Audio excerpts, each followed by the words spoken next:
नारद का पूर्व चरित्र श्रवण किया है, श्री सुखदेव जी महाराज का जन्म श्रवण किया है, राजा परीक्षित को श्राप लगा है, वो गंगा के तट पर आए हैं, महाभारत का युद्ध हुआ है। ये संपूर्ण कथाएं हमने दूसरे दिवस में श्रवण किया है।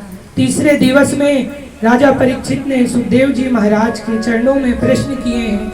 सृष्टि का विस्तार है और विस्तार के बाद श्री उद्धव प्रसंग है, जर भरत का प्रसंग है, अनेकों अनेक प्रसंग हमने तीसरे दिवस भी श्रवण किए।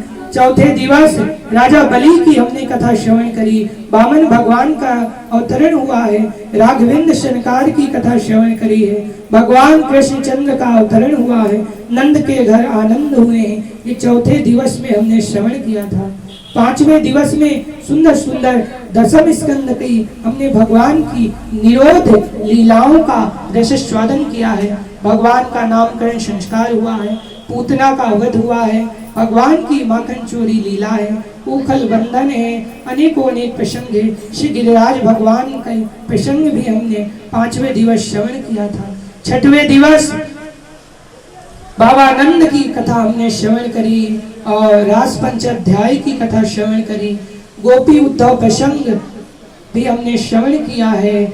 माँ रुक्मिणी श्री कृष्ण का विवाह भी श्रवण किया और आज हमने अनेकों अनेक प्रसंग श्रवण किए हैं। भगवान के अनेकों विवाह हुए, 16,108 भगवान की दिनचर्या हमने श्रवण किया। भगवान के गृहस्थ जीवन का, पौंडक राजा का वध किया है भगवान ने, श्री सुदामा जी महाराज का भगवान ने कल्याण किया है। सुंदर कथा हमने श्रवण करी है। इसके बाद यदुवंशियों को श्राप लगा है, भगवान अपनी लीलाओं को पूर्ण करके परम धाम के लिए गए हैं। आइए हम सब मिलकर श्रीमद् भागवत के अंतिम श्लोक का उच्चारण करेंगे, उसके बाद कथा संपूर्ण करेंगे। आप सभी अंतिम श्लोक का उच्चारण करेंगे साथ में। नाम संकीर्तनम यस्य सर्व पाप प्रणाशनम प्रणामो दुःख शमनस्य तं नमामि हरिं परम।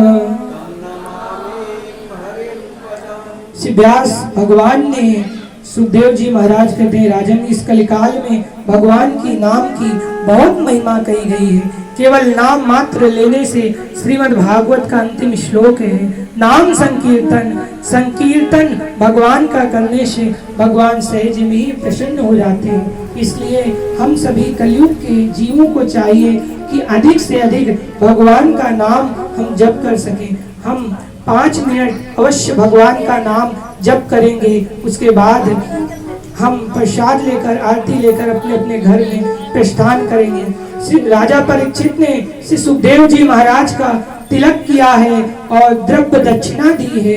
राजा परीक्षित ने सुखदेव जी महाराज को और प्रणाम करके राजा परीक्षित उठे हैं। राजा परीक्षित के प्राण उसी समय भगवान में सम्मिलित हो गए थे जिस समय कथा पूर्ण हुई थी। फिर गंगा के तट पर आए हैं, आने के बाद सर्फ का आना, उन्हें दर्शना, ये तो श्राप की पूर्ति ही थी। इस प्रकार राजा परीक्षित का कल्याण हुआ है। बोलिए महाराज राजा परीक्षित की, सुखदेव जी महाराज की जय हो। श्री राधे श्री राधे। भगवान की परम मंगल